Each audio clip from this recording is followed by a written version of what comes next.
everybody. Welcome to ToRAISE Questions Doula podcast. This is Melanie Headley. I'm sitting here with Thérèse Hakoun. She is the executive director of ToLabor, which is an international doula training and certifying program.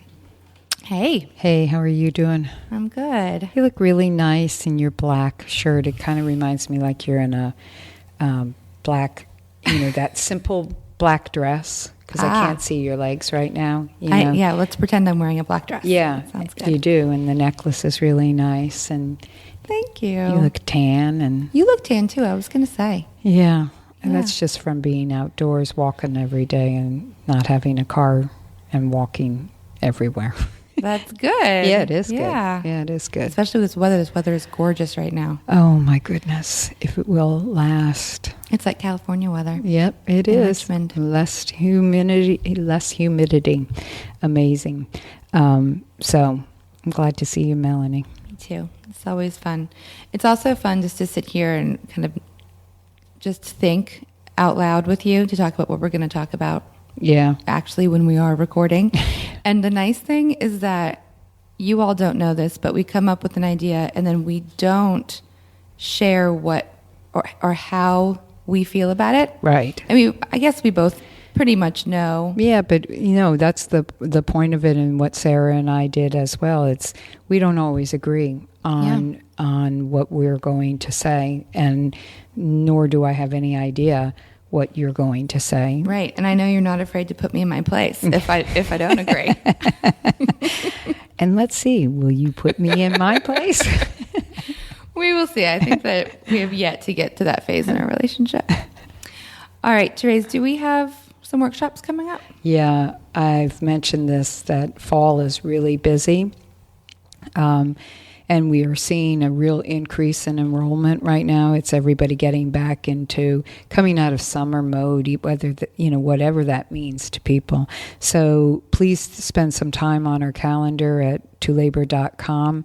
But we are having a workshop in Cincinnati in October, and in Wilmington, Delaware in October.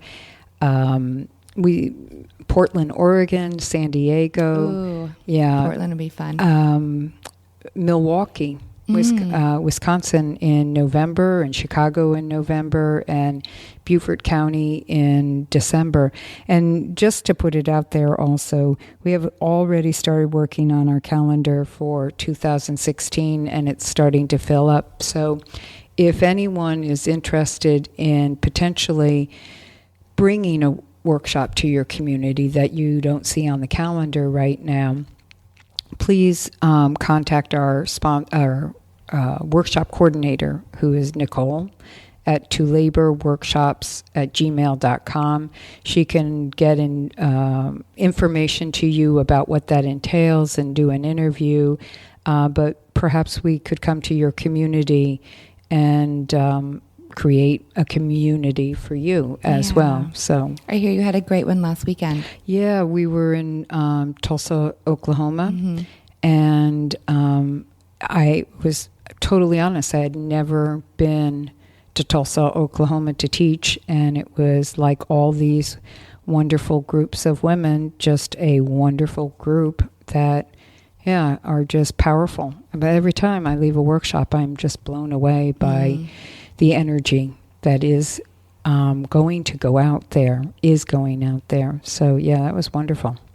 And if you've taken a workshop, but it's been a few years, going as a refresher is so helpful for your practice. Yeah, we talked about that this weekend, because the woman who sponsored it, first time she took it, she was not a practicing doula. When she came again this time, she's practicing, and she said it was just... I said to her, was it affirming? She goes, oh, definitely it was affirming. But it also was, I forgot things. There was new information. And she said, and it re-inspired me as to why I'm doing this work and wanting to continue to do this work. And I will say this also, just to add into what you brought up, that coming again also a second time, whether it be a couple years or right away. I've had that where people have taken it the following year when it comes back. If you are have already had children, part of the time you're at the workshop, you're going to be working on your own births in your mind. And so when you come back the second time, you've already done that. You're just working on, now you've probably done some births, and now you're really working on being a doula in the bigger picture. True. Yeah. So true. Isn't it? Yep. Yeah, Melanie's taken the workshop a few times. I have. Yeah. I have. I'd love to take it again. Yeah. Yep. Well, and we also want to thank you, everybody, for your really generous donations. Thank you so much. We had a bunch from California. Yep, we did. Thank you, Californians. And we'll mention other states by just saying many other states. And the way to get your state mentioned is to donate. Come on, Oklahoma. We're looking at you. So if you do like what you're listening to, please go to our website, tolabor.org. Or com. Or com. Mm-hmm. And you are just going to go onto the homepage at the bottom of all of the tabs on the left-hand side, and you will see a button that says donate, or you can scroll down past that to get to the podcast information. You can just click there. So anything at all really, really helps us. We appreciate it. Yeah, thank you very much. Stay with us.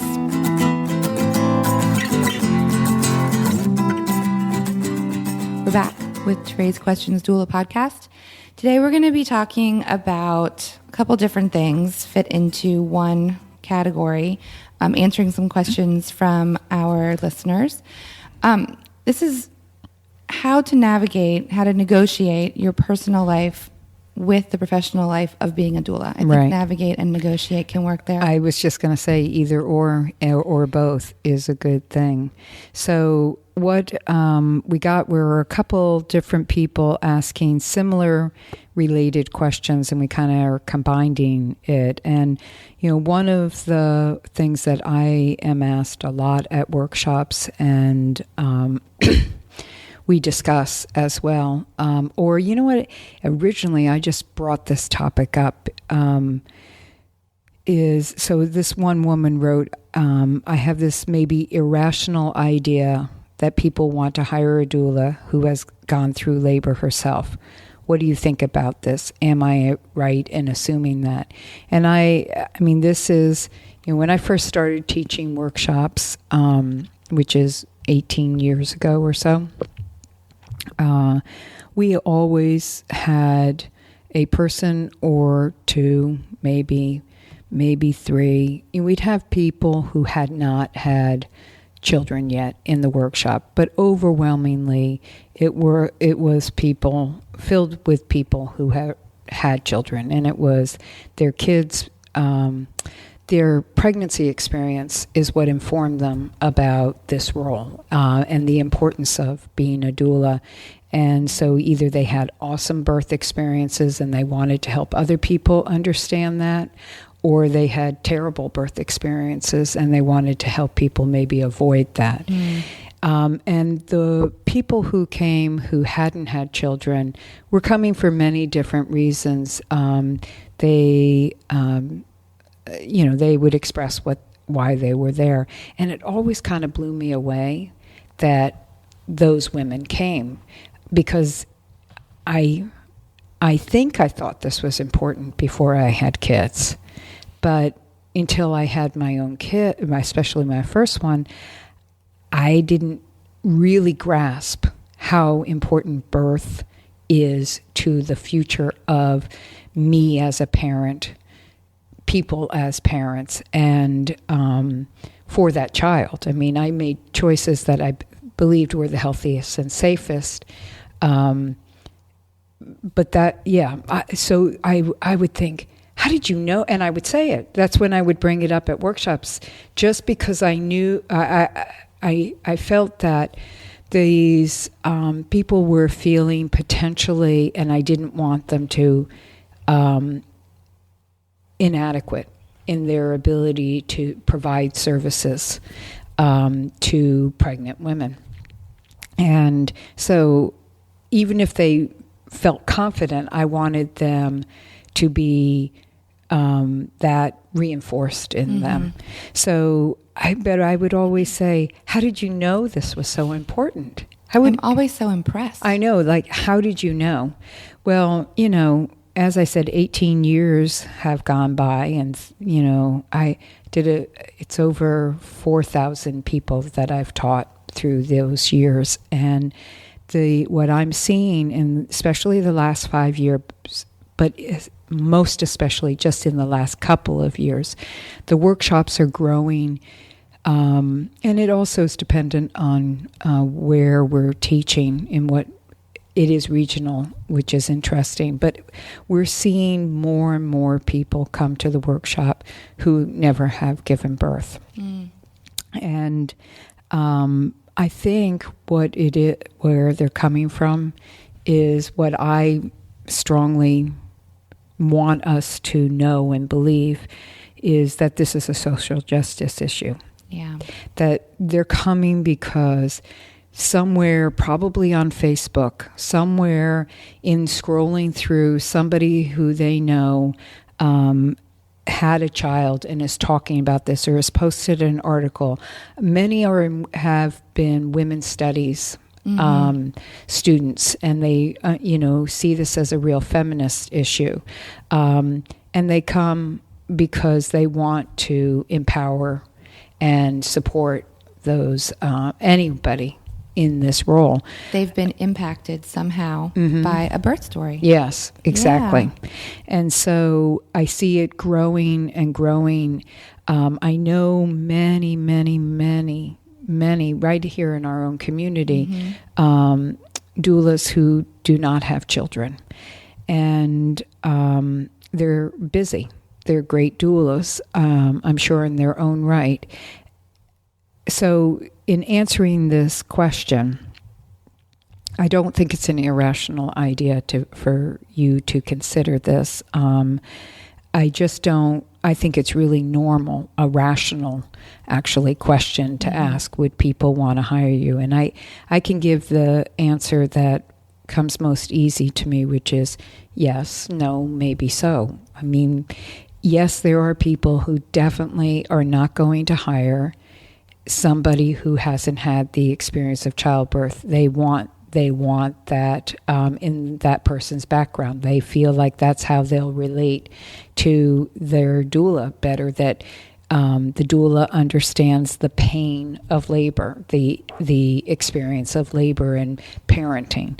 There are people who will be, I don't know, she sounds so good on her description, but I'm not sure how I feel. It says no experience or no children, but then meet you and realize, wow, this we connect. They'll get the essence of who you are. And then there are people who are so down with, I don't care if you've had kids or not. I just want somebody who is knowledgeable, professional, compassionate, and will support me through whatever the hell is going to be happening to me over these months that we're going to share together. So it's like, I've always said this, Melanie, there are people who wouldn't hire me, and I've had kids. It's not about, it's who we are, how we connect with other people. And how you conduct yourself. Exactly. And, I just was asked this question by some students in my weekend class, and they were looking into hiring a new doula who was, doing her 6 certifying births, and were either, really low cost or definitely in a different budget. And they said, is it okay if we hire someone that has never had a baby before? And I said all of these exact things to them. I said, it doesn't matter. It doesn't matter. She's going to be a professional about it. And when you sit down with her, look at her confidence level. Is she confident with the answers she's giving you? Are you at ease with her? Because you're going to potentially have to spend a couple days with this person and very intimately. Very intimately. And do you trust her? Do you trust what she's saying? Is she confident? Are you at ease? And And that all boils down to the connection that you make. Yeah, and what I like to point out also is, for some people, they actually see it's a benefit. Yep. Because I was describing that this weekend at a workshop, that you don't have baggage. You don't have your own story. There's nothing for them to feel like you're comparing them to yourself, or and you don't have children, so they don't have to worry about as much as you would never let them worry about. There are times when people know you have kids and they're like, are your kids okay? I know this is I'm taking you away from your family. We always, those who have families, you disregard that as quickly as possible, reassure them everything's good, everything's fine. Meanwhile, I remember so many times when the occasional time when people would say that to me, who would care, like, oh, ToRAISE, are your kids okay, everything? And I would say immediately, oh yeah, please, that's not your problem. Everything's good. Everything's under control. And meanwhile, my head would be thinking, oh, shoot, I don't know how she's going to get from here. And I don't know when she's going to be. And if she really okay. Yeah, okay, yeah. But they never know that. But if you don't have that, it's another bag you're not carrying too. And, I say this very lovingly, very, I think accurately.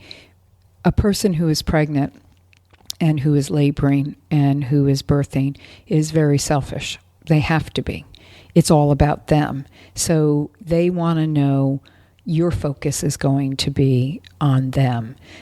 So having a child, I think, enhances. If you end up choosing to have a pregnancy, a labor, and a birth, or you end up deciding to raise a child, you will be enhanced by that experience.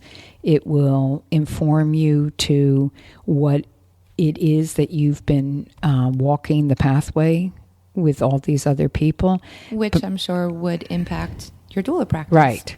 But it's not about whether biologically you have gone through this process or not, right. Because to me, the reason I continue to do this work in this very changing world of doulas and very changing world is because I believe strongly in compassionate care and wanting people to know what their options and choices are. And our mindfulness towards that is what makes me want to continue to do this. So if you, like you brought up, Melanie, are somebody that is giving that kind of message to your client in an interview, or a potential client in an interview, but you're also transparent with them. You're truthful, and but not belittling yourself, not downplaying, but being honest that I don't have experience as a birthing person myself, and or if you've had no birth experiences also as a doula. But I am drawn to this because of, and you tell them why, in a what they call elevator speech. You don't want to go on and on and on about yourself, but so they've got a sense of where you're at. Two things come to mind right away. One is my midwife in New Jersey had never had kids, and she might have even been younger than me, or she was within that same age range. It never occurred to me that, I shouldn't hire her because she hadn't had babies. I wanted to know, is she a good midwife? How is she as a person? What are her skills? What is her ability to help keep our birth safe? Right. Well, when you think about most, and that's the second one. Are men, and they will never give birth. No. And even the female ones, a lot of them don't have babies either. Yeah, and people don't consider, will consider a male not having them because of what you just said. Mm-hmm. But they have a woman, as if a woman is going to understand it because they're a doctor. Right. And a lot of them don't. They're just bringing in their technology, their technical skills. They're really good skills. That's it. Yeah, that's always the one. And you bring so much more into your practice as a doula than just what you have experienced personally. Yeah. Just because if you have only had home births, it doesn't mean that you could only assist at a home birth. You can definitely go into a hospital and assist women in a hospital, or assist women who know they're going to have an epidural, or know they're going to be induced, know they're going to have a cesarean. You're not limited to just what your personal experience is. No, exactly. That's another absolute, I know that there are people who feel more comfortable working with somebody who they can relate to sometimes about that experience, but that goes then to my conflict that I talk about a lot, which is not letting your clients know so much about your personal life or your personal birth experiences. Yep. So, and the reason again is I want them to know the essence. She's given me that talk many times.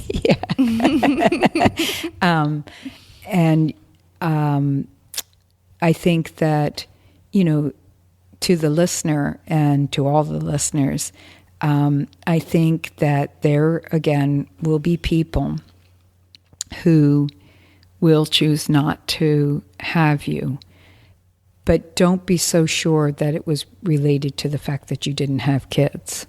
It could just be because they didn't connect in some way with you as they did with the other people that they were interviewing with. And that's hard. We all want to be picked.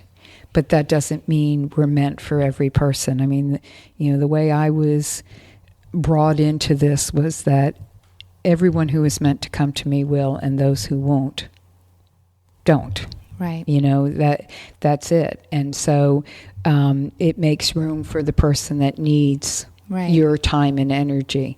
And so, it's building up that confidence, just like you said, Melanie, and feeling like I am not going to wear on my chest a big no baby sign. Right. Yeah. You're a professional. Yes. And what I like is I see a lot of people who have not had children yet who come to the workshop. This hasn't even entered their mind that it could be an issue.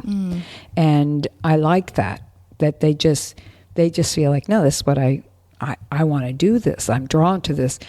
But I still point it out just because I don't want them to feel like they got their bubble burst somehow too. So that's kind of how I feel about having had no previous birth experience, Yep. I agree. 100%. We're in agreement. And so another part of this question, these are a combination, as I mentioned, of the questions that came in from different people, which is why we're saying how to negotiate your personal and professional life together. If you could have seen what we were trying to decide to call this topic, it was longer than the podcast. This is the most succinct. Yes. A question came along with that is, how do you factor your own pregnancies into your doula work? How do you navigate bookings and schedules? And do people want a pregnant doula? This is a really, really good question. Yeah. And I want to hear your answer, but can I tell you why it's a really good question? Yeah. Doulas keep getting pregnant. That's why. They do. So it's a really legitimate question. So what do you think? Well, I was pregnant when I took the workshop for the first time, and I was pumped about doing this work. And I left the workshop, and I was so excited and ready to just walk out there and get my first client. And I had one of those moments where I just looked down, looked at my 6-month pregnant belly, looked in the mirror and thought, shit, I can't do this right now. And so that's when I started teaching, and I started doing childbirth education, and then had that baby and continued teaching, growing my business there, had another baby and continued teaching and starting to do some breastfeeding work, lactation counseling, and then just kind of fell into really quickly practicing a lot. Right. When my babies were a little bit older. And I felt ready to take on the challenge of scheduling and prenatals and postpartums and interviews and on call. And on call. Yeah. Well, this is such a really important question, and we may have covered it in other topics before, but I don't know. But it's always should be revisited because this is about life, your life, and how to negotiate things. But being specific with pregnancies, as I just said, doulas get pregnant a lot during this experience of being a doula. I mean, there's so many of them in just our community, let alone around the country, that we have trained that are not practicing right now because they are they're pregnant again or just had a new baby. This is something that people have to come to a decision about on their own. It's not for me to say, no, you shouldn't, or yes, you should, or there's so many variables to that. It's really, really, though, something that you need to be introspective about. You need to spend time and think. If it's not an immediate, here's what I think. If it's not an immediate no, you need to, like, no, I'm not going to do this. It's an immediate yes. I still think you have to spend time. Sit with that. Sitting with it, or I don't know, sit with it. No, I can see where that's pretty clear. There's lots of planning involved, and talking with your partner if you have one. Right. And figuring out backups and really talking to your clients too, because life happens. Well, just as a person, as an individual, but life happens, even more when you have kids. Right. Well, with the pregnancy, though, I mean, when somebody's pregnant, this is something that they really have to decide how they can handle being pregnant. And, it depends on their pregnancy. It depends on, are they having a terrible first trimester?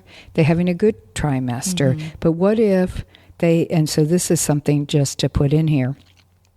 They're pregnant, but they already have clients who are due now that they're in the really crappy feeling, first trimester. What do? Are they transparent with their client and say, I found out that I'm pregnant and I need to, I will do the best that I can to still be present for the birth. But the truth is sometimes I'm so vomity or I'm worn out that I feel like I might not be able to give you the energy. So I'm going to most definitely, have a backup here for you. And, or the backup will just be now your doula. Are you okay with that? We need to talk about it. I mean, these situations arise where it's out of the control of the doula at that point. I mean, is it right to say, okay, well, I'm just going to suck it up and run into the bathroom when I have to throw up? No, because that's not going to help your client in any way. But hopefully, the ideal is to plan your pregnancy, period. I just want to put that out there. Yes. She laughs when she sits across from the unplanned, pregnant, too many times woman. So ideally, if you are thinking you're going to want to be pregnant, looking ahead and not taking on clients at that time. And yes, sometimes pregnancy doesn't happen. And you think, I could have had clients or what if something. But you got to put life into perspective if that's what you're thinking. You don't want to do pregnancy and doula work at the same time. I watch doulas in my community continue, and others, other places, continue to do doula work when they're pregnant. And it's their choice. Again, it's not my choice. It's not my place to tell them whether they should or shouldn't do. But I do feel like what I said earlier, pregnancy is pregnant woman is a selfish person. and you're working with a selfish person who's pregnant, and guess what? You're kind of selfish now too, because you're pregnant and it's all about you and how you feel and all the emotions that are going through. And can you honestly negotiate that in an unbiased way? And can you not compare yourself? Or I think more importantly, no offense to the doula, but the doula has to be the professional. Is your client comparing themselves to you and how you're handling the pregnancy, and maybe they're struggling and they are seeing you just being the champion of everything? That might be inspiring, or it may be despairing, because it's like, what's wrong with me? She does it so much better. She looks so much better than me. I also worry about the physical stress of it. I mean, I think pregnant women are strong. I don't think they should be. I always think about my neighbor when I was pregnant, one of the many times, and I was out cutting the grass, and one little one was in a backpack in my back, and he was like, "Oh God, let me help you to do that." And I was like, I'm strong. I mean, you want to cut my grass. But I actually said to him, I really enjoy cutting the grass. But that's that myth that pregnant women can't do things. Right. I'm not about that. It's just that birth is physically taxing, as we all know, at times with the positions that we're put in. Yeah. But more than that is the sleeplessness. And then the additional not getting food maybe when you need the food, making sure you're hydrating, and the using the toilet when you really have to use the toilet. Those things can interfere or not with your ability to labor support somebody well. And then, if you're having any kind of swelling issues, being standing up the whole time, and you don't want to just be the lump sitting over there either. So it's individual to individual. But my concern also is about the psyche. I've seen my feeling, so I'll be clear, is if you're going to do pregnancy and doula work, quit when you're about 7 months pregnant. Give yourself that opportunity of the last trimester just to be a pregnant woman. That's what I was thinking in my head when you said, being selfish, and you kind of have to be. Mm-hmm. You do, because it's really the last time you're going to be able to be selfish, because you've got this baby to take care of, and it's just part of the whole process of becoming a mother. And even if it's your third or fourth or sixth baby, it's that transition into becoming this kid's mother. Right. So self-care is such a huge tool that we teach our clients, and you have to model that for them. And same goes for postpartum. Self-care in postpartum is so important, and so it's essential that our clients see us taking care of ourselves as role models, like you said. Because if you and again, I get it if people feel like, nope, I can do this right up until the very end. I'm down with it. I'm cool with it. And if you honestly feel that way, then I completely support you. But that's where I want the pause and the reality to come in. And we never believe in supporting, or let me say this a different way. We are not recommending that you drop your client all of a sudden if you find yourself pregnant and feeling differently about what you thought you could feel. But at the same time, you should be honest with yourself and also with your client about what you're going through. If after a long introspection you think, no, I really got to give this up. That's why we have backup doulas, or you transfer care. You help them find another doula who will just take over entirely for you, and they carry on from there.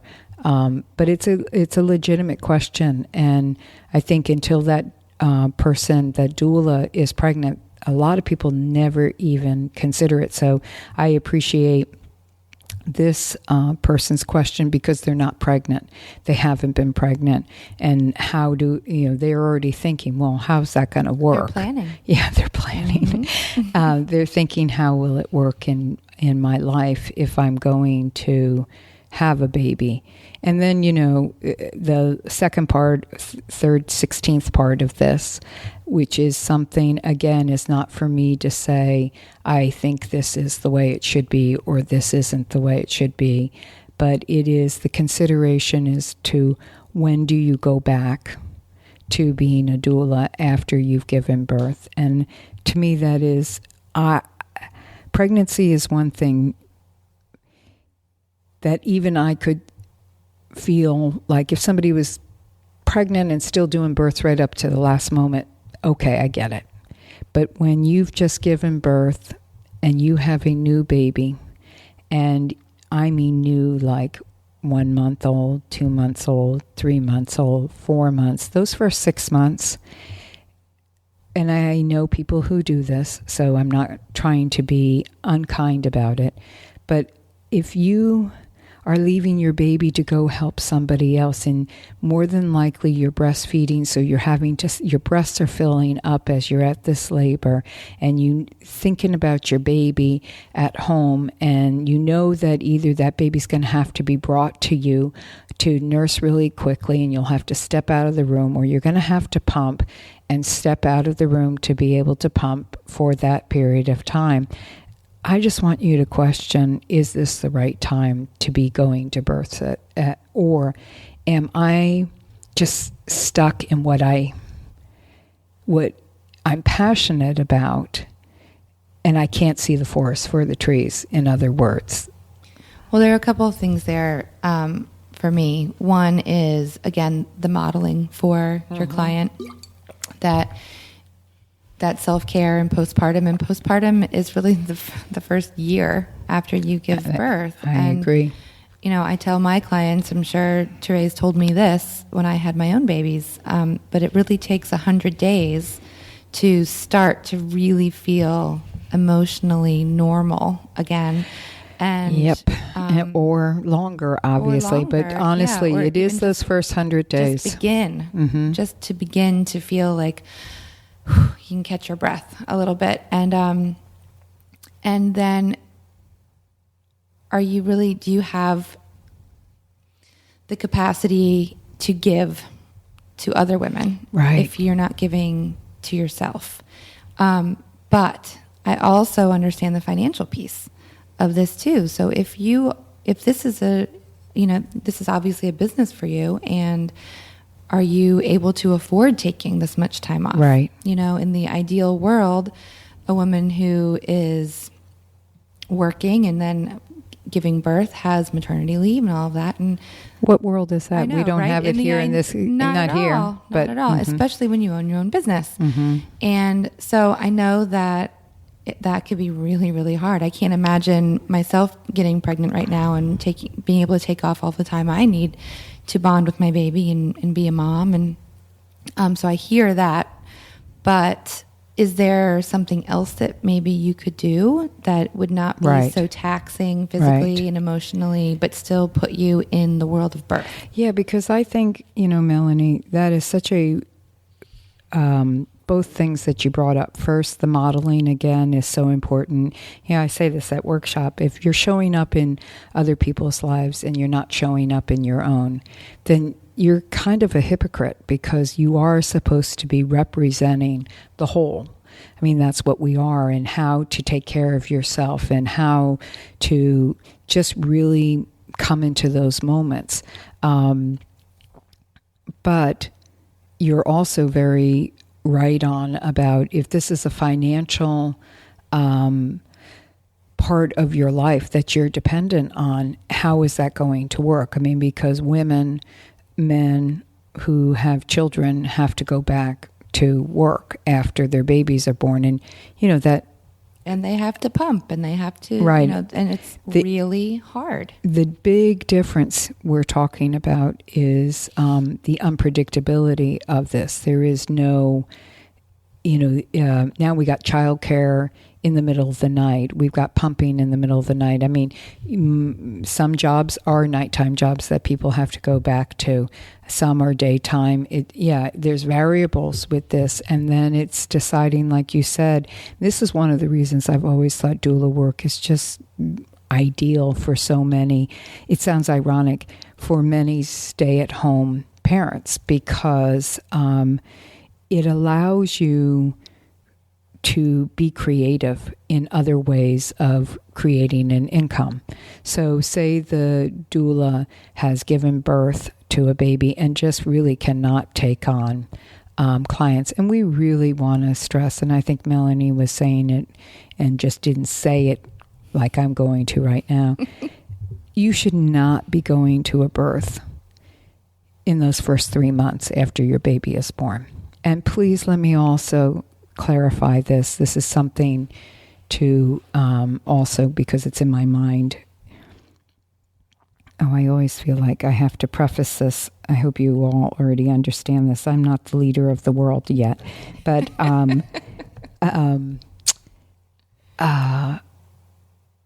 I do not think it's okay to bring your new baby or any baby to somebody's labor or birth. It is not fair to that baby. It's not fair to you, and it's not fair to your client. And if you can't leave your baby, then you shouldn't be doing this work right now.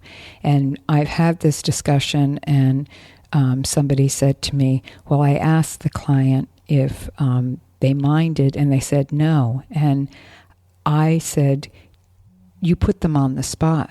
I mean, maybe they didn't mind, but they couldn't have told you honestly, probably either. No, we don't want you to bring your baby, because you put them on the spot. Don't ask anybody if it's okay, because I'm going to tell you it's not okay. Because here's what happens. You're the mom, and that's a little baby, and you may be wearing them on your body in slinging them. Well, you're doing all these different positions and doing just... I think I can make it clear to you all without having to describe everything. Or your baby needs to nurse right now. It starts wailing, and you need to nurse right in the middle of one of her contractions. It just does not work. It takes the focus off of the laboring woman. It absolutely does. And it could potentially be a big distraction for her. I heard... a midwife described this one time many years ago that I met, and she said she learned. She said that I brought my baby to the birth because I needed to. I just had to. There wasn't an alternative, and they were going to get me this way, or they weren't getting me at all. And they were totally okay with it, they said. And in the end, this family had a wonderful birth experience. The midwife was traumatized by it because her baby, she had to leave on a bed crying and crying and crying as the mom is pushing her baby out. And she couldn't do anything to go address her baby. She had to help them, who thought it was a wonderful experience. So she did a good job of balancing it for them and a terrible job for herself. And she felt traumatized by it. She felt she traumatized her baby by it. She said it was a terrible, way of trying to do birth work, and that she herself said, after that, it was like, not doing this again. So it's something to really think about is once you have a baby, when do you go back? Minimum, I ask you to really consider is 6 months. That first 100 days is so significant for you and the baby. But then you need those 3 more months of kind of just really letting that baby come into their own, feeling you're there as well. And I know we don't live in the world with the financial wherefore all for everybody.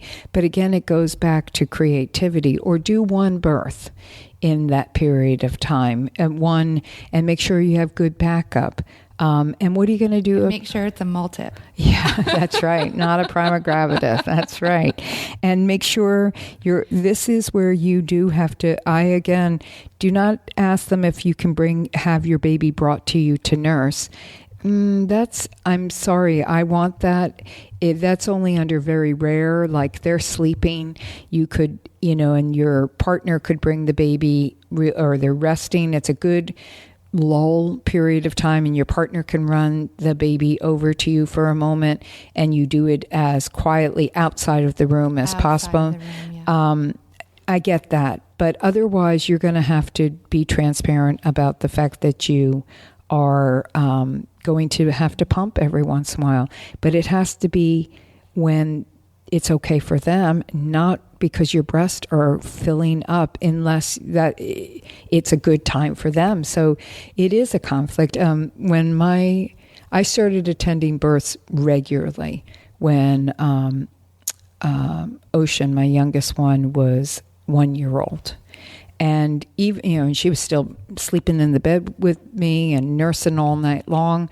And it was hard for me, even at that moment, to leave. And it took practice on my part to understand through my partner at that time that she was doing fine when I wasn't there.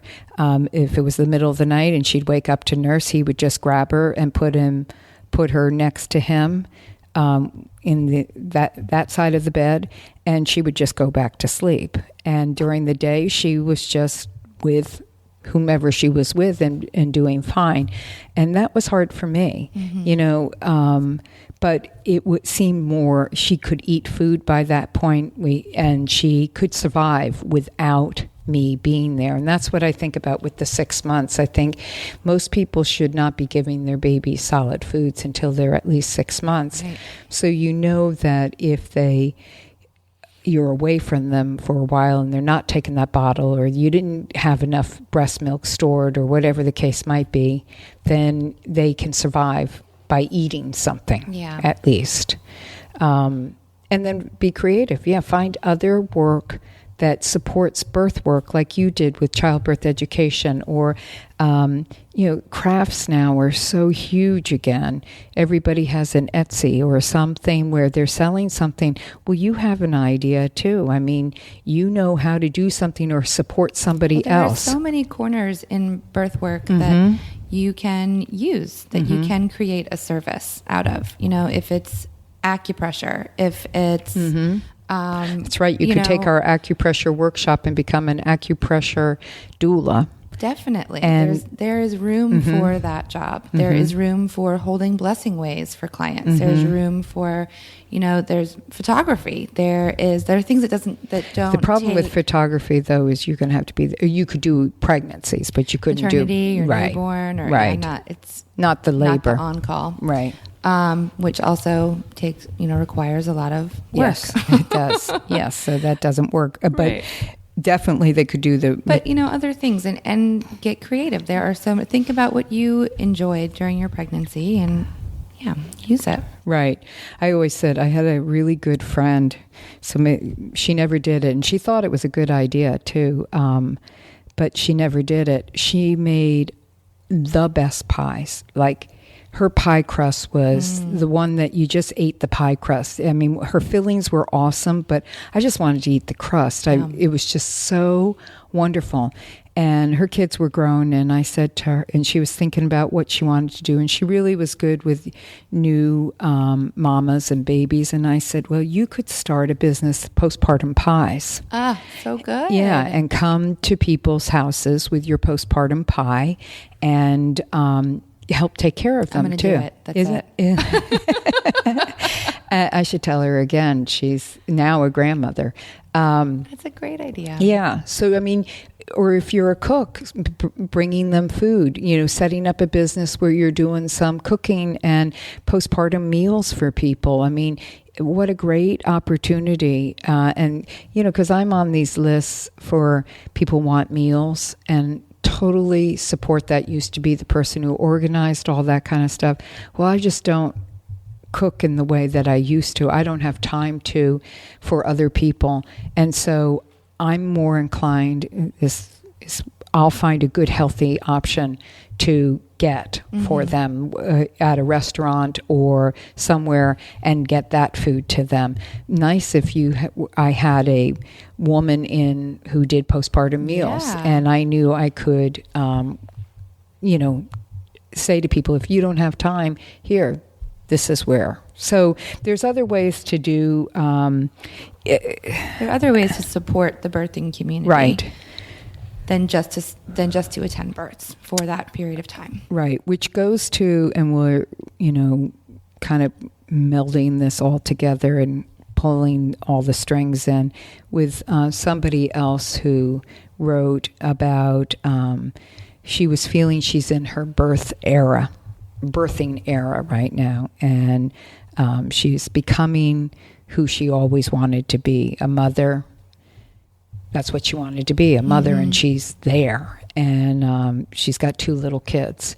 But she's also really pulled to birth work because of her own experiences.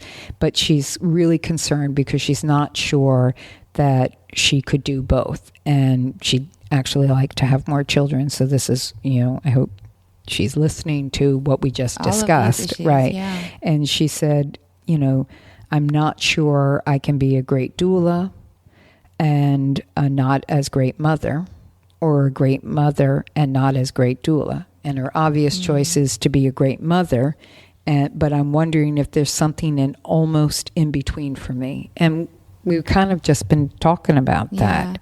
I can remember talking to you a long time ago when I really wanted to do something in the birthing community, and I probably, was just draped with children, and I didn't have time, and breast leaking and all of that, and probably in between crying and who knows. But what you said to me was, just start by sharing your story. Start by sharing your stories to people and making those relationships, making those ties within the community, and things will come. Things will follow to build that passion, and you'll find a place, which is exactly what I did. Right. And I think it, to touch on a whole different thing real quick, but all we hear in society are the scary stories. And so when you have someone who is really passionate about birth in a very, conscious way of birthing and compassionate way of care, like you were talking about, sharing those stories means so much. And just by doing that, you're opening a little space for yourself in the community. I agree. I do. Because it was your advice. No, I don't remember it, but I agree in the sharing and making those connections, being an ear for people, being an ear and telling your story in a way that's not super detail oriented, but gives the,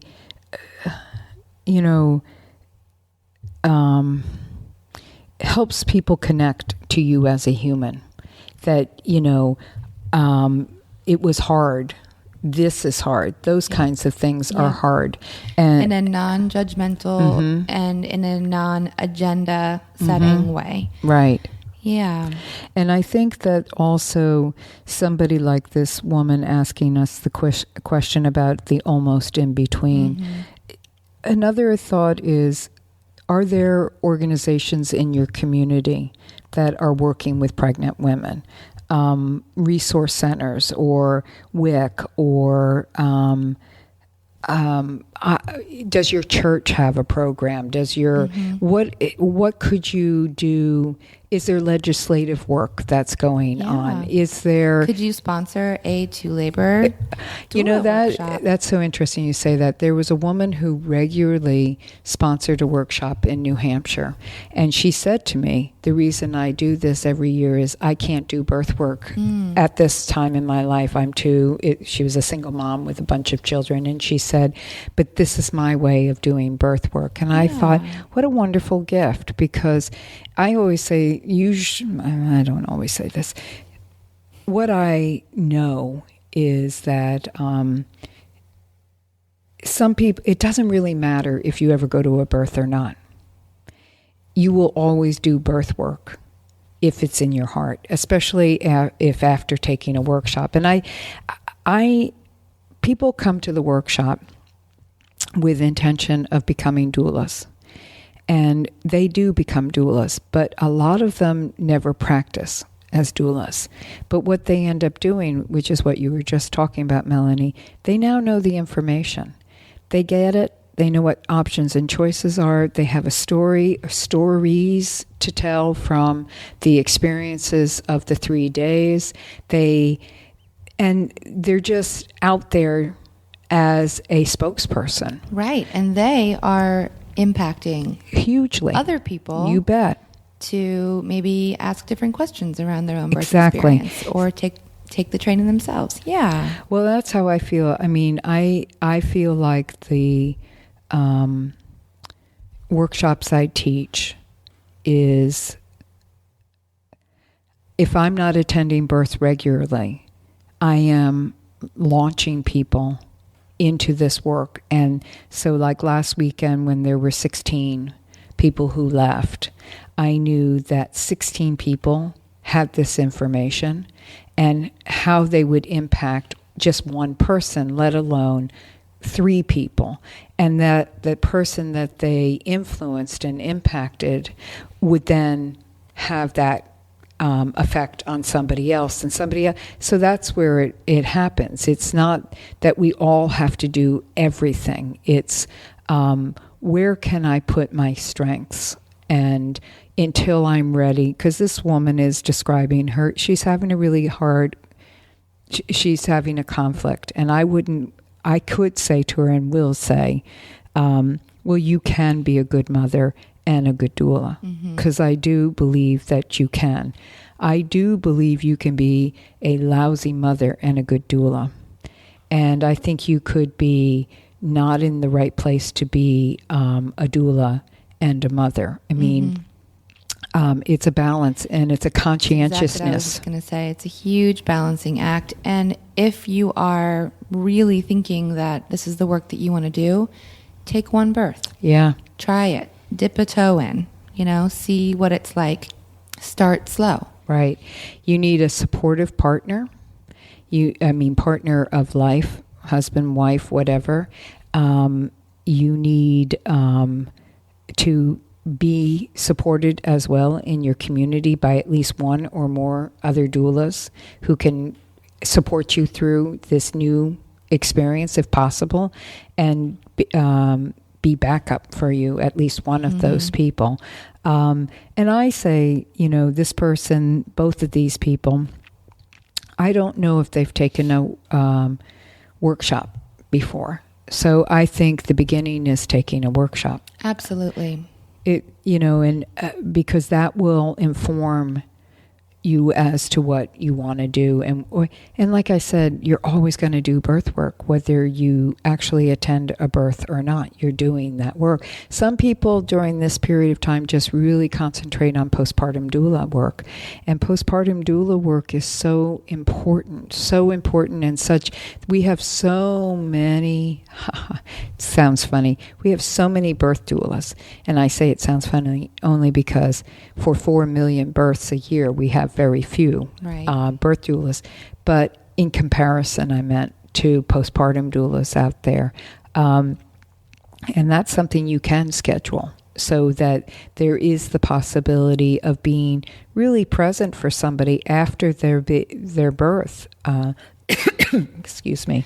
I just shared a great article on my A Brighter Birth Facebook page that was written by richmondmom.com talking about postpartum doulas, and I represented 2 of our own Richmond postpartum doulas. And it just, again, goes back to that self-care and finding that self-care and teaching that self-care and finding grace within that postpartum period. And I feel like having a postpartum doula does that. Yeah. Really, really does. Yeah. So important. Then you have scheduled hours too. Yeah, we did an episode about postpartum doulas and had a postpartum doula come in and talk. And, it's like we're in a culture where we're misled that we can do it all. And it's so hard for me to watch new mothers sometimes negotiate what the message has always been to them, which is you're a woman and you can have it all and you can do it all. Don't ask for help. And and just get up and move, which I support, that you can do whatever you need to do. You are strong. But the other side of that is, why are you doing anything but growing a, when you are growing a baby inside your body, it's hard. When they are born, it gets so much greater in its intensity.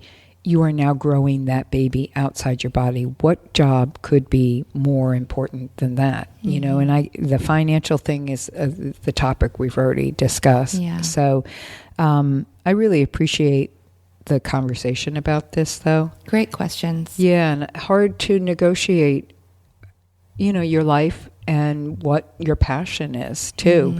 But it is possible. Melanie's got little ones still, and I had little ones all through the years of me doing this right from the beginning.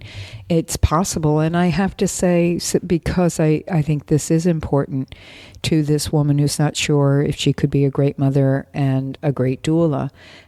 I wasn't a perfect mother by any means, but I was a good mother because it was a priority in my life. My number one job in my life to this day is I'm a mother. And when asked what my occupation is, I'm a mom. And my kids like me and like to hang out with me, so I could not have been that bad. And from what I understand, I was also good at birth. So yeah. I think it can happen, but I will be totally honest, it's really, really hard. You have to be conscious and conscientious of that. And we talked about modeling for our clients, but then there's also modeling for your children. Exactly. Yeah, so good. Thank you, everyone. Thank you. And stay tuned for our tip in just a second.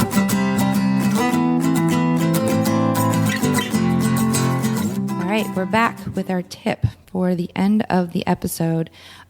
This is just a quick little app tip that one of my fellow doula sisters showed me recently. It's an app called OB Tracker, or Perfect OB Tracker. And it is just a really simple app. You can plug in your doula clients in there with their estimated due dates, and then it just comes up on a screen with all of your clients in a list and how pregnant they are. So 38 and 5, 39 and 3, 40 and 1. And so you can just quickly look to see how pregnant everybody is that you have on your list, on your upcoming list. So it's made my life a little bit easier, especially when you're being booked out so far in advance. Right. So you can look through and just see how everyone's doing. If you do like a 20-week check-in, or if you're scheduling your first prenatal appointment in 34 weeks, you can look through and see, all right, who do I need to schedule? Right. And and that who's sounds on good. my radar. And you know how much I like apps. I'll leave it at that. So, no, that's great. And Melanie showed it to me as we're sitting here, and I see where it can be really beneficial, because you think, well, how many births a month does she have? We won't discuss that right now, but she has months in advance in there as well. I mean, people who aren't due until February or March, but it keeps a track of where they're at in their pregnancies. So great tip. And just want to put in one more little, what do you call it? Plea? That's what they say on the public radio stations. Request, encouragement to perhaps donate today to the podcast, just because it's helping us with our production costs. And the other thing that we forgot to mention is to rate us on iTunes. We get lovely letters. We want those lovely letters. But if you could take the moment and donate on our website, and then go over to iTunes and write a review. And subscribe. Yes. Yeah. Subscribe and then write a review of your feeling. And it doesn't have to be long, of course. It's just a couple words or a paragraph, whatever you want to do. Just it helps us become more visible to the for listeners to find us. So thanks so much, everyone. Thanks for listening.